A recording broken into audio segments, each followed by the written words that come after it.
I admit that this video probably is more for us than for you, so that we have something to look back on, but we are excited to share Hudson's birth story nonetheless. So we went to Costa Rica to give birth. We make it down there, everything's good, such a relief, right? And then what? We just have to kind of wait, and I'm not a patient person, so that was very hard. By 8 months, Lauren was definitely over being pregnant, so she was looking up all kinds of ways to induce labor naturally, walking, vitamins. Any sort of inducing of labor methods that I could find online. And apparently it worked because Hudson was 2 weeks early. Every day we were walking between 4 and 6 miles depending on what our errands were that day, whether we were going to the grocery store or the mall or the hardware store. That was actually the morning that Mike ran out to the construction store to pick up some supplies for a project, and I told him that I didn't want to go with him because I just wasn't feeling well. I was going to stay home. And then that evening about bedtime is when I started to time them, and they were getting a bit more consistent. Around 3 a.m. Monday morning, Lauren was in a lot of pain. As they started getting stronger, we decided, okay, it's indeed time to go to the hospital. So we called a taxi service, and they had no taxis in the area and basically said sorry, so that was kind of concerning. Then I downloaded the Uber app, and wouldn't you know it, Uber to the rescue. Within 6 minutes, we had a driver at our door, took us straight to the hospital. Once we got there, there was a tiny bit of a language barrier going in through the emergency entrance because he was asking if we had an appointment and trying to get us to do paperwork, I guess not realizing that it was just, we were having a baby then. In broken Spanish, baby coming now, and they send us down some hallways and up to the maternity ward. At this point, after hooking me up to the monitor, they said that the contractions were small, which is never encouraging to hear because at the time I thought they were pretty bad. We're in this weird stage where the doctors say that she's not anywhere close to labor, but Lauren is writhing in pain, grabbing onto the handle in the bathroom. We didn't know if they were gonna send us home, and Lauren was worried that she wouldn't be able to endure childbirth if just pre-contractions were this painful.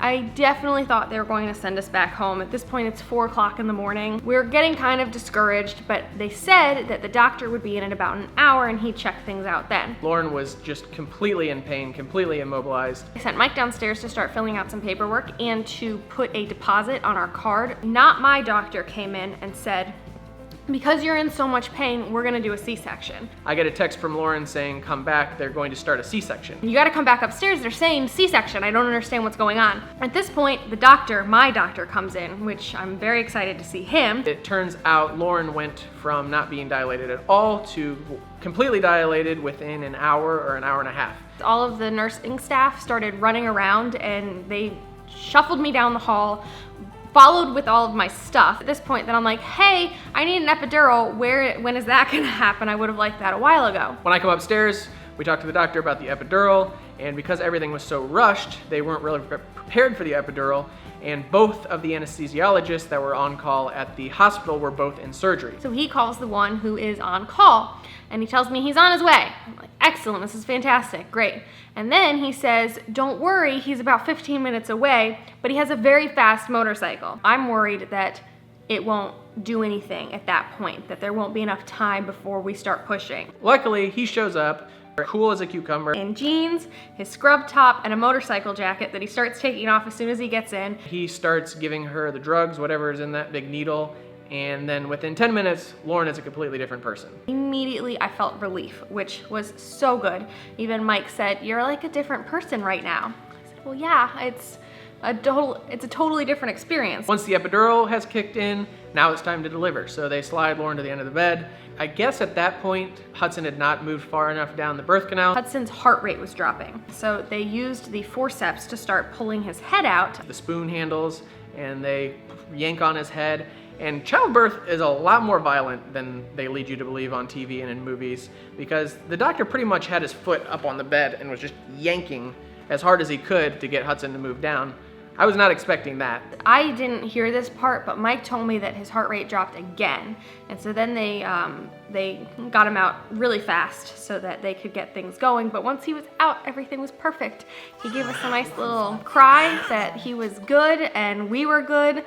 And they started getting him all cleaned up. It's amazing how many people it takes to deliver a baby. There was the doctor, I think 2 or 3 nurses, the pediatrician, her assistant, the anesthesiologist, what are we up to, 5, 6? But he was perfect and healthy. My second favorite person in the room, besides the motorcycle riding anesthesiologist, was the pediatrician's assistant, Eduardo, who was just super cool with the baby, always calm, was talking to the baby, and really wanted to work on his English, so he was talking to us. And it was at this point that they brought our breakfasts in. And they continued to feed Lauren every meal, so she got breakfast, lunch, dinner, breakfast, lunch, and then I got dinner and breakfast. That night it was really nice because in the hospital room they have a sofa that turns into a twin-size bed. So I was able to sleep in my own bed, and then Hudson and then Lauren was in her bed. And overall, we were super impressed by my doctor, by the pediatrician, by all the nursing staff. We were in the hospital about 36 hours, I think, and then Dr. Pierre came to discharge Lauren and brought his little mobile office to take payment. So we did end up staying in Costa Rica for 3 weeks and then made our way back home, and now Hudson is actually 8 weeks old today.